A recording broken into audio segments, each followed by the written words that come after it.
his brother, is something that you can do now.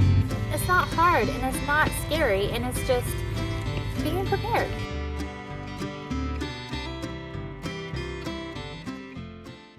Hey y'all, Amy here. Welcome back to the farm. We've got some changes that have happened, some animals that have moved around, and some new animals that now have names.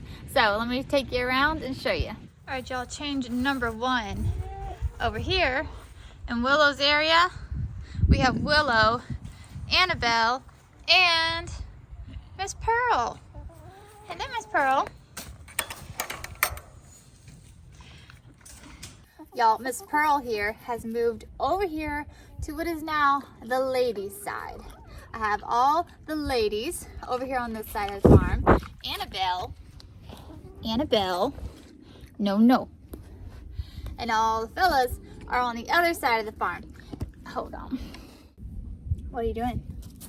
What are you doing? No, ma'am. No, ma'am. No, ma'am. No. Look, listen.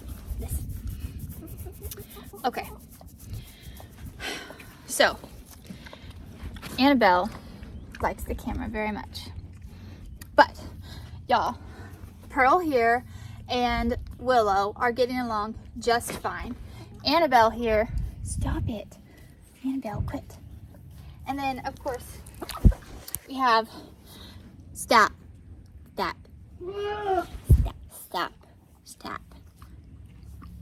it. This one, y'all, this is Black-Eyed Susie. Annabelle, mercy. Stop it. Give me just a second. Give me a second.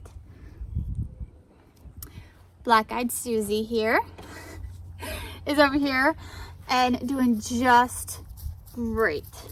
She is doing just great. Y'all, she is indeed blind on this side. And this one, she can see fairly well. Not great, but fairly well. Ma'am. Annabelle.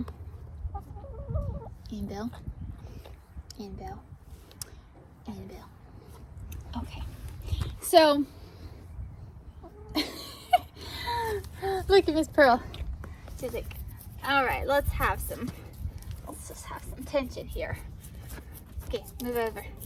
There she is. Okay. Annabelle? Come here. Stop it. Okay, like I said, pig, goat. You little, come here. The pigs and the goats over here, or the pig and the goats over here are doing fantastic together.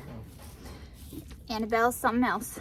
Willow is, the first couple of days was difficult because, she was without her boys. The boys were fine. I thought they would be the ones screaming the whole time for Mama, but no, it was the other way around. Mama here was worried about her boys. But it was only a day or two because I don't know that she was so much wanted the boys as she wanted to be where the boys were. She's like, that wasn't fair. But she's fine now. Her, Annabelle, Pearl, Black-Eyed Susie. Hey dear. Sorry, I startled her. Everybody's over here. Everybody's doing well.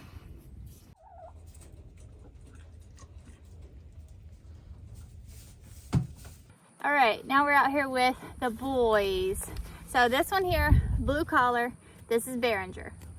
And this one, red collar, his brother, is Caspian.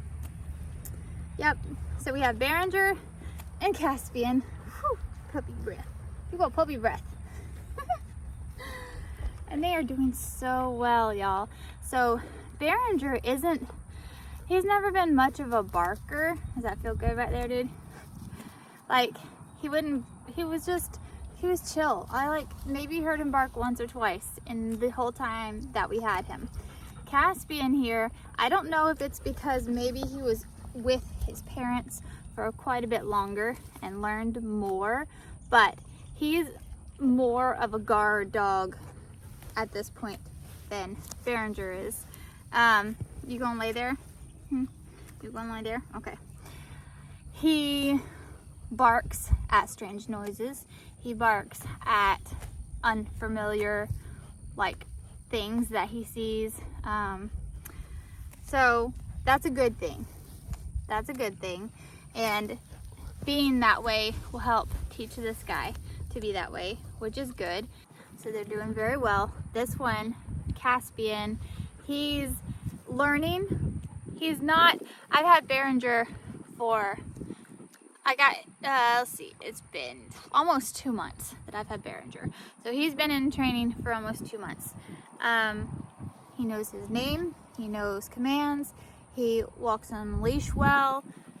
He's had a lot of one-on-one attention, and so he's you know, he's doing really well. Caspian here is Caspian. Dude, he's just now beginning to learn all the things. So it's interesting to try to work on training 2 dogs when they're at different levels. And you know, it's just at the moment it's just me, you know, during the days, because Brian works a full-time job. So working and the kids are not strong enough to really do a lot, and they're not authoritative enough, you know, to enforce commands and things. Just simple things like they need to learn to come and sit and stay. And I'm also working with them. This guy, when we first got him, I don't want food aggression. Okay, that was one of my big things. I know with this breed that is so, but with children, wanting to give them treats and things and being around, I was not willing to have that be an issue. So with Behringer, when he eats, Caspian, when he eats, I pet him, I mess with him. I will even, this started young, take some of his food and give it back. I'm the dominant one. I'm going to not let him have that when it comes to food. That's just one of the things that I've worked on. Caspian here, he's like, what the heck are you doing? If I even stand near him when he has food, he just stops. He just looks at me like he'll lower his head, not like he's scared sort of, and he'll just stand there and he won't even eat. Like, it's okay. This is what we're doing. Food does not mean aggression.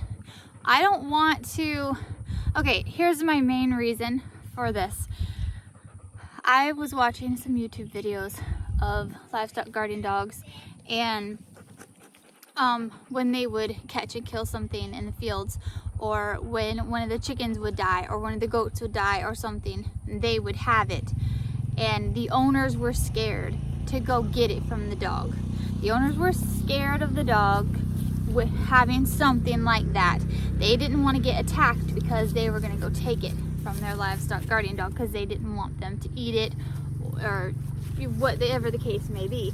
And I'm thinking to myself, okay, I don't want to ever have any situations where I am scared of my dogs, because these are going to be massive boys, and I want them to know that no matter what, in any aspect, mom's the boss. People are the boss. There's no aggression towards anything when it comes to people. So that's why I'm working on the food, the toys, the commands, everything.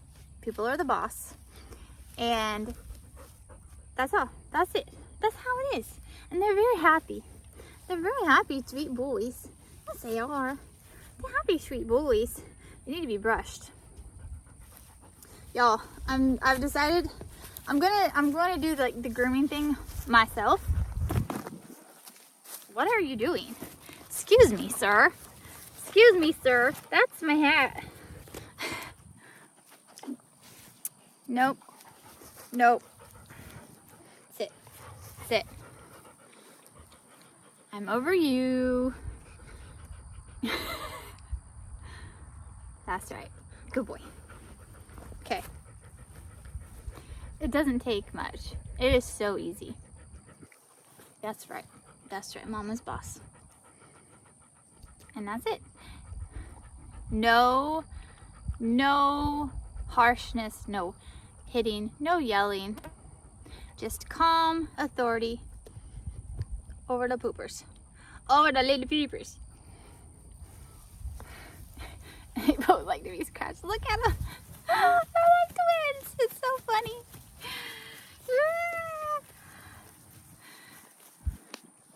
Yes, y'all precious boys. Behringer and Caspian.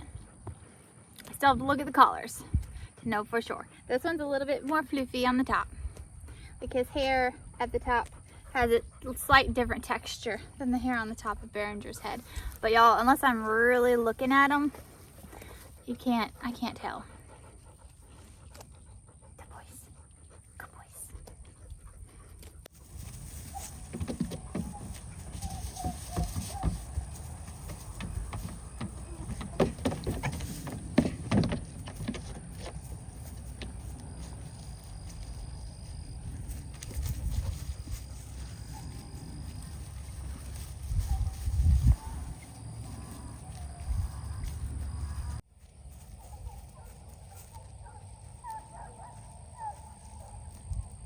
We have some play area out here that we've got set up. We have this thingy here that has places for them to jump on and to get up underneath in the shade. We have a large spool with a tire.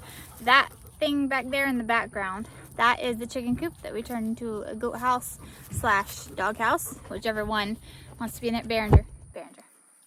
And then we also have way back there in the corner behind it that was Pearl's house. And that can also be used as a dog house or a goat house, whichever. I have found that when it is raining, because it has rained a couple of times since we moved the goats over here, the boys, Batman, Toby, the 3 little boys, which are S'more, Rocky Road, and Boom Boom, and then Behringer and Caspian are over here.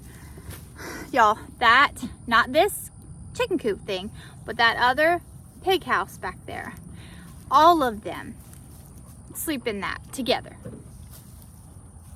I'm not really sure how that works. I haven't gone all the way around and to look down and in it to see how that works, but when we've had rain and a couple of times, all of them, instead of being some of them in this chicken coop or under shade, like, platform or whatever, no, all of them were in the pig house together.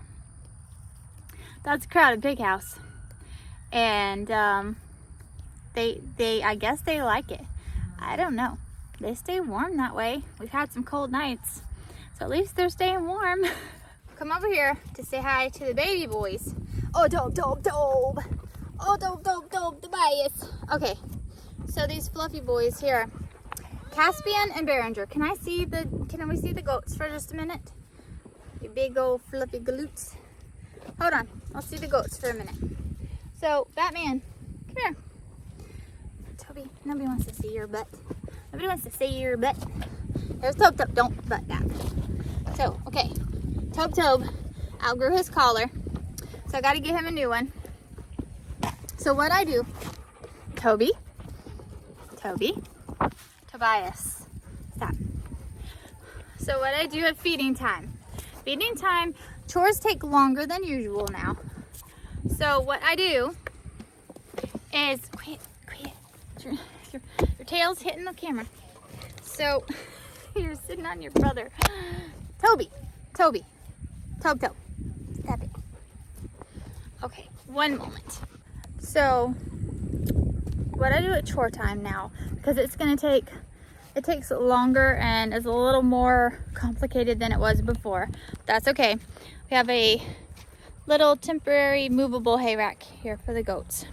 So I have Batman and Toby where they get leashed along the fence right here. And then I do the same thing down here, and I will leash both Caspian there and Behringer here with their leashes against the fence, because that way I can ensure that the goats don't eat the dog feed and the dogs don't eat the goat feed, which from what I've seen, stay there. Can I set you down a minute? We're gonna try.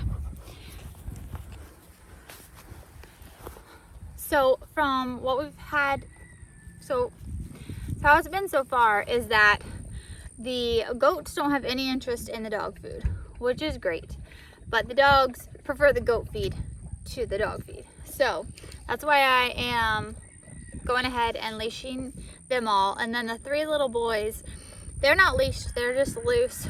They don't care about the dog feed, and they just have a little bowl that they share out here, and they'll be gone like the 2nd week of April. So then we'll just have the 2 boys and these 2 boys. There's Batman. Come here, Batman. Tobias, smile. You know what, boys, this is it doesn't always have to be about you. Okay, it doesn't always have to be about you. Okay, seriously. As y'all can see though, the goats and these dogs get along fantastic. I was a little concerned that this one right here was gonna have some issues with constant butting of the dogs. Just a minute, okay?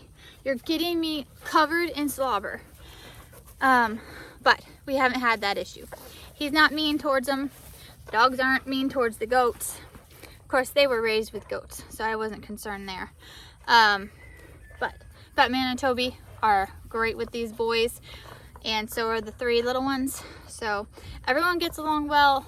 We don't have any fighting or issues like that, or any scared of any other ones. What are you doing? You're chewing on your brother's ear.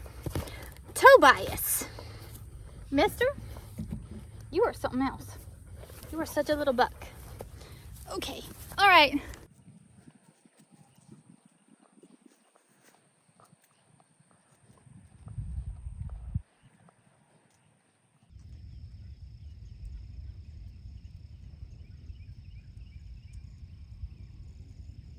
Okay, the kids have come out here and joined me, and Levi gave me a flower. Okay, so we're sitting out here and we're having a little chat, and what we're going to talk about next is basically I have been asked my opinions and my thoughts on different things, and I've been asked, am I a doomsday prepper? Am I concerned about anything going on in the world? What am I doing to prepare? Am I trying to be self-sustaining? Things like that. So basically, yes, Levi. Are you going to give me a piece of clover now? Thank you, dear. So basically, I'm a person who thinks that you should be prepared regardless of the situation. I'm going to look at it like, here's how I look at it. If you're prepared, you don't have to be afraid. You don't have to be worried. The level of preparedness is whatever you feel should be. But, like, for instance, look at it like a spare tire. You're not going to take a road trip across the United States without a spare tire. And you're going to have that spare tire with you for just in case. As you're on this trip and this journey, are you thinking about, oh no, what if I get a flat tire? Or, oh dear, like worried about it coming, anxious.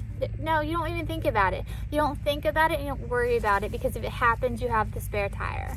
Okay, if you didn't have a spare tire, maybe it might cross your mind, oh, well, we're going to be in trouble if something happens to a tire. But if you have the spare tire, you don't have to worry about what would happen if you get a flat tire, because you have a spare. And that's kind of how I look at it.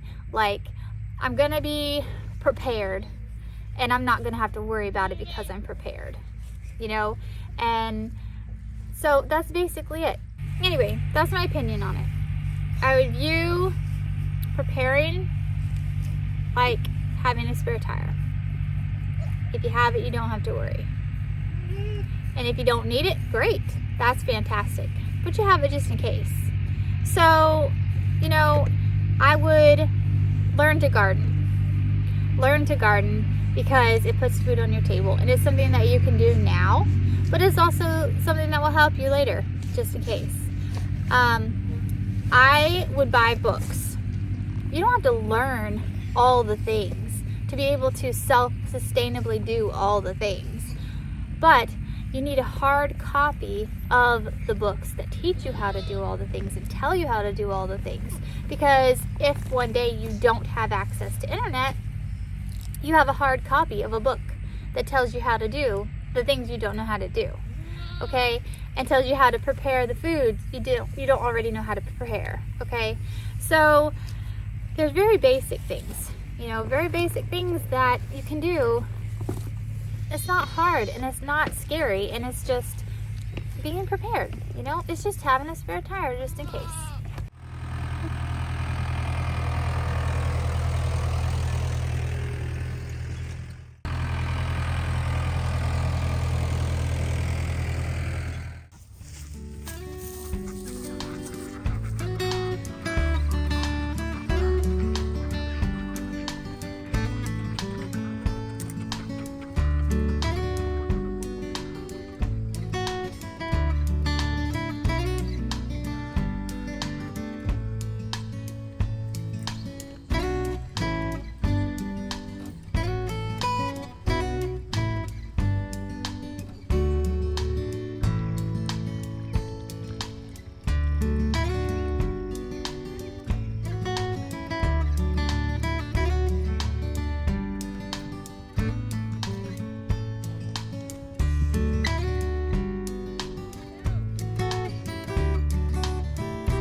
Thanks for hanging out with me today, y'all. Until next time, keep on the sunny side.